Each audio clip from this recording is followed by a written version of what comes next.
읽어주는 교과 첫째 날 12월 28일 일요일 그리스도를 위해 갇힌 자 바울.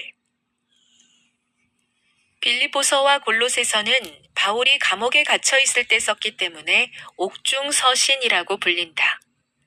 나머지 옥중서신은 에베소서, 빌레몬서이다. 대부분의 학자들은 이 편지가 바울이 로마에 갇혀있던 서기 60에서 62년경에 쓴 것이라고 생각한다. 에베소서 3장 1절과 빌레몬서 1장을 읽어보라. 바울이 감옥에 갇힌 자신을 묘사한 방식에는 어떠한 의미가 담겨 있는가? 바울은 예수 그리스도를 섬기는데 자신의 삶을 바쳤다. 그분을 섬기다가 감옥에 갇힌다 해도 그는 감수할 준비가 되어 있었다. 바울은 자신을 쇠사슬에 매인 사신이라고 묘사한다. 그는 선교 여행을 하며 교회를 세우고 주님을 위한 일꾼들을 훈련했다. 그는 이 쇠사슬이 없다면 훨씬 더 많은 일을 할 수 있는데 내가 왜 여기에 있는가라고 스스로 물었을지도 모른다. 이후에 목회 서신으로 불리는 디모데 후서를 쓸 때도 그는 감옥에 있었다. 따라서 신약 성경 중 적어도 5권의 책은 감옥에서 기록된 것이다. 옥중 서신 중 어느 것도 바울이 어디에 투옥되어 있는지 정확하게 언급하지 않는다. 어떤 이들은 에베소나 가이사리아였을 것이라고 주장한다. 하지만 바울이 에베소에 투옥되었다는 증거는 성경에 없다. 가이사랴는 이보다 더 가능성이 있어 보이지만 이 도시에서 바울의 생명이 위협받았다는 분명한 증거는 보이지 않는다. 그러나 빌립보서를 기록할 당시 분명히 그런 위협이 있었다. 이 서신은 바울이 투옥 당시 어디에 있었는지에 대한 몇 가지 단서들을 제공한다. 첫째, 편지는 관저라는 단어를 사용한다. 이는 빌라도가 예수를 신문했던 곳인 예루살렘의 관저나 바울이 투옥되었던 가이사랴와 같은 로마 속주 총독의 공식 관저를 말하는 것일 수 있다.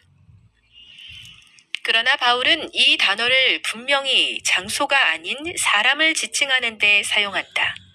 그는 온 시위대에게 복음이 알려졌다고 말한다.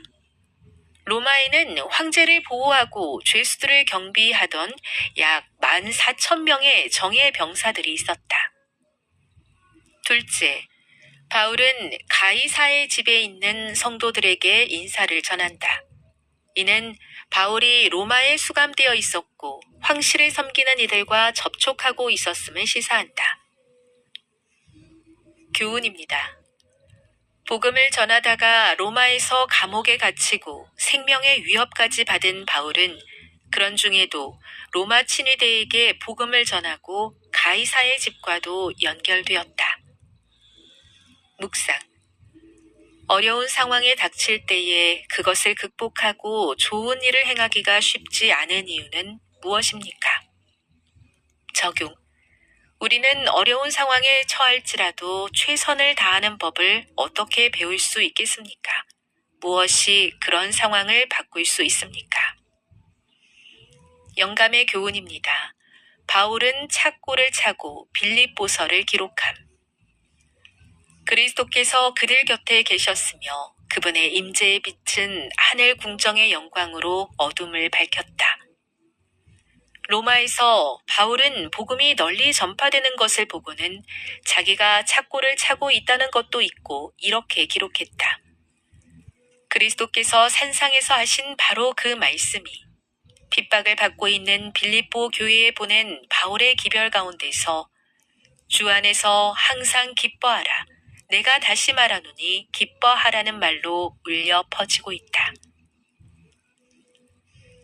그리스도를 위해 갇힌 바울의 모습을 통해 우리에게 교훈을 주셔서 감사합니다. 우리의 마음속에 항상 그리스도를 중심에 두는 것을 잊지 않게 하셔서 어떤 상황에 처할지라도 주님께 영광 돌릴 수 있는 자녀 되게 도와 주옵소서.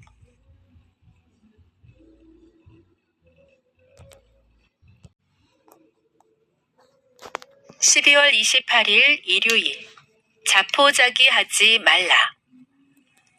의인은 7번 넘어질지라도 다시 일어나려니와 악인은 재앙으로 말미암아 엎드러지느니라.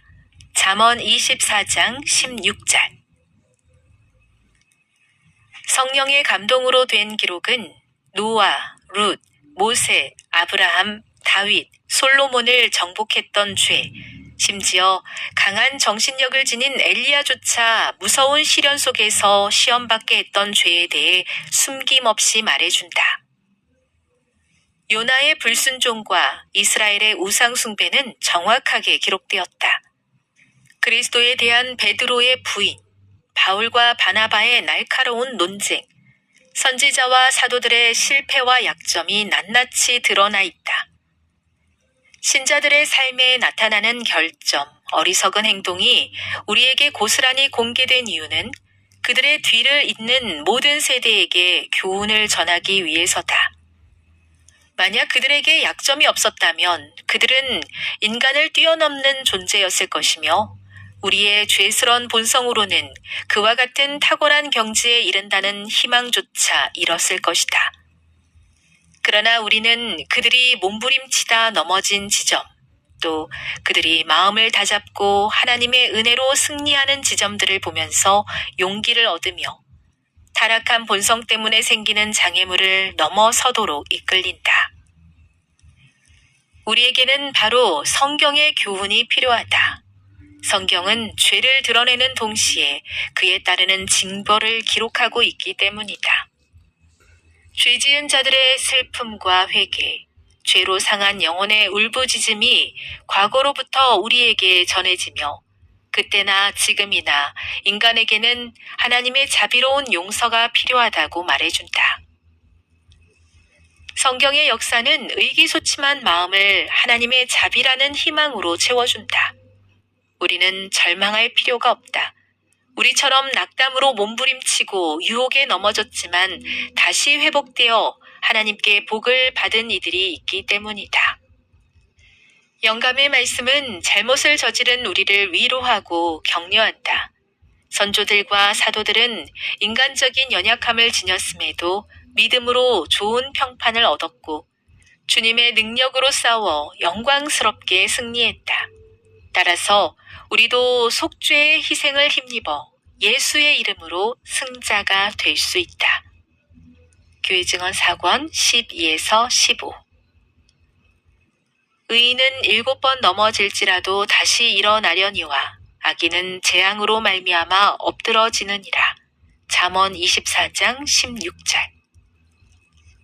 세계 선교를 위한 기도 제목입니다. 일본의 송을섭, 이옥진 선교사 부부의 기도 제목인 자녀 교육과 건강을 위해 함께 기도해 주세요.